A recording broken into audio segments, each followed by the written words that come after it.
Hi boys and girls, welcome back to my channel. It's now 11 months, just over, since I had my hair transplant in Turkey. It's a quick video update because I'm pretty busy as always. So this is what it looks like at 11 months. Obviously I've had it cut a few times and the sides and the back have been shaved, but yeah, on top it's pretty funky. It's quite sort of thick at the front now. That's sort of the thicker area. It's actually gone quite curly. I've always had pretty wavy hair, but it's sort of quite tight curls now because I've just kind of brushed it forward a bit, just left it really to do what it wants. The crown area and the top are still not as thick as the front. The front is definitely the thicker area. I'll just go over the top again with the camera. Some people say I should just move my head, but it's kind of hard to get to see the back moving my head like that, so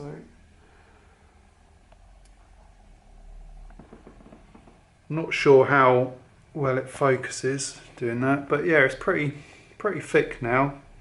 It's a bit of a bird's nest today. As always, I've just got back from work, so I haven't had a chance to do anything with it. It's got no fibres, nothing in it. I washed it 2 days ago, I think, and yeah, it's pretty fuzzy. It's almost like afro hair, some of it. Where they took the beard grafts from under there, they put a lot of that into the crown, mixed in with normal hair, and it is kind of coarser hair. It's kind of, even if you comb it, it still goes a bit sort of fuzzy. But again, I'd still prefer that than not have hair there at all. Like I said, it's just a quick update. I've got a few questions people keep asking, so I'll answer those, and hopefully next month, when I'm on the 12-month mark, I'll do a slightly bigger video, or longer video I should say. So yeah, one of the main questions that I get is, where did I have it done? I've answered it quite a few times, but I'll answer it again.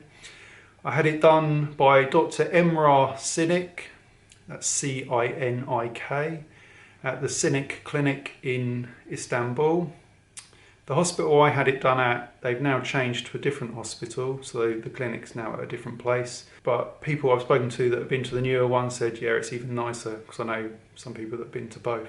Did I book direct? No, I booked through a company called FUE Medical. The reason I did this was, I wanted to have someone who was English speaking, because at the time I didn't know whether they were completely English speaking at the clinic, so I wanted someone who I could WhatsApp, etc.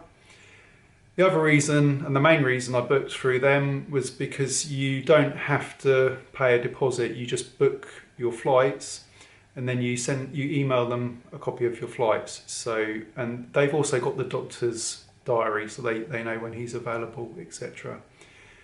I know some people who've booked their flights and then they've realised that the doctor wasn't available that day and it was only technicians and they had to cancel and stuff like that. So that's another reason why I booked through FUE Medical, because they sorted it all for me. I told them when I was thinking of going, they confirmed it was fine. I booked my flight straight away, sent them the flight details, and it's all booked then. So yeah, I booked through them. They phoned me up sort of before I was about to go. They give you all the details, where you've got to go at the airport and all that sort of thing. It's all written down for you anyway, so, and you know, it's an easy process. If you look at my first video, it really goes into great detail on the whole process of my 2 nights out in Turkey when I got it done. I've got a few more questions I get asked a lot. People are saying they've got pimples. Have I had those? Yes, I did sometimes, and they do go away. They take a long time to go. So like under the hair on the scalp, it's like little sort of lumps, and I don't pick them, but you kind of rub them and you can sort of feel that they're there. But yeah, I've had those. They are normal. If you're worried about them, speak to your clinic about them.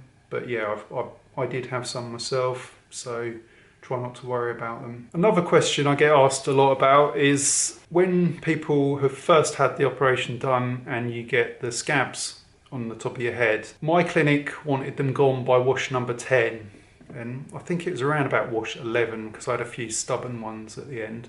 These do look like, they say, you know, they go white, and yeah, this happens. When you get the scabs wet, they do go white. They look like little eggs. They are a bit weird, but you know, that's perfectly normal. So if you've got lots of white little balls on top of your head, that is your scabs, and when they get wet, they do go white. The other thing people have been saying is in the scabs, when they come off, some of them have had little hairs in them. Is this the hair graft falling out?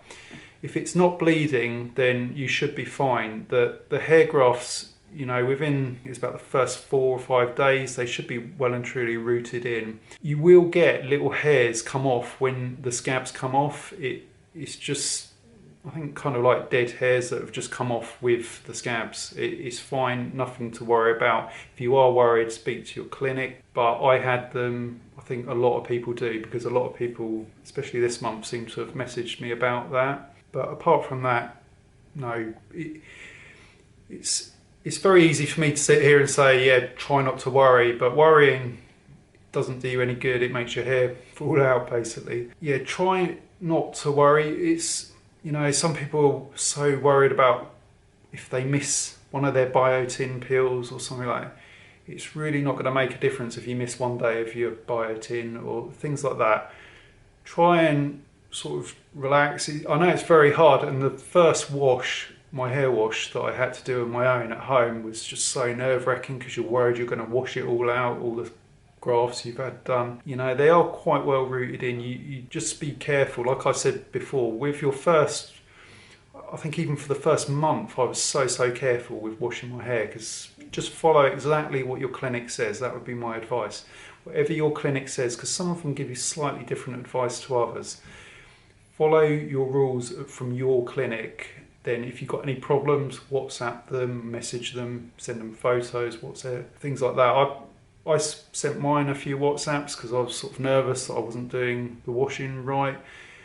With mine, we had to use like a glass or a bottle, just with warm water. It doesn't have to be, you don't want hot water and you don't want freezing cold water, just warm water. I just bent my head over the bath, just poured gently water. You don't want any high-powered showers or anything like that, because that won't do you any good.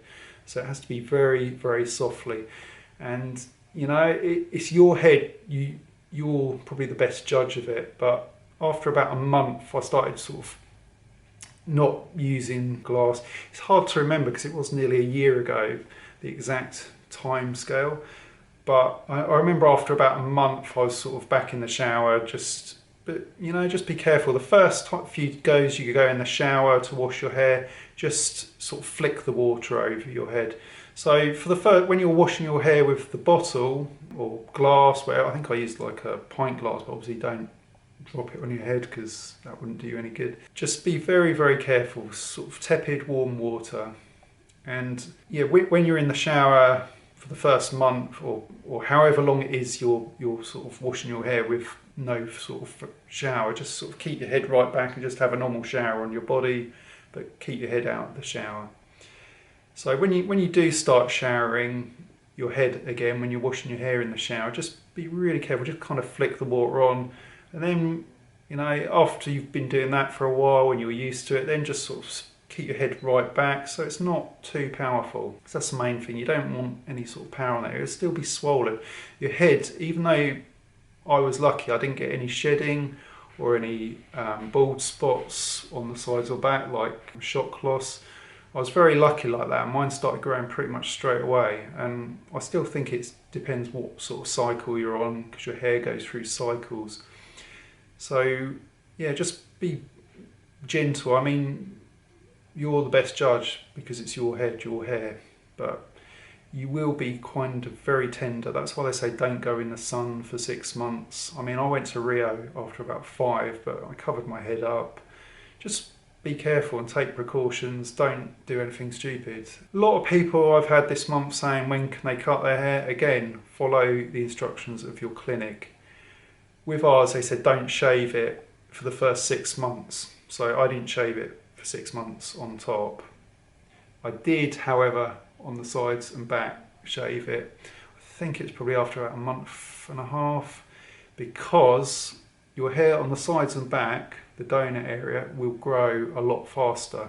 You'll find that the bald patch, especially if you've shed, will take a lot longer, and the transplanted hair, even with mine which didn't shed, it still sort of took a long time to grow. So it was kind of like short on top and long on the sides, kind of, which emphasises the baldness more. So you don't, I didn't want that, so I was kind of shaving. But then I had like a little line of hair because I didn't obviously want to go anywhere near the top where the operation had been done. So I was kind of just doing the sides and the back to try and make it look a bit better. A lot of people still think they don't sort of understand with the grafts, once they've taken them, they've gone. That's why you've only got a certain amount of grafts that they can take, because if they took too many, then you'd look bald, you'd have bald spots on the sides and back.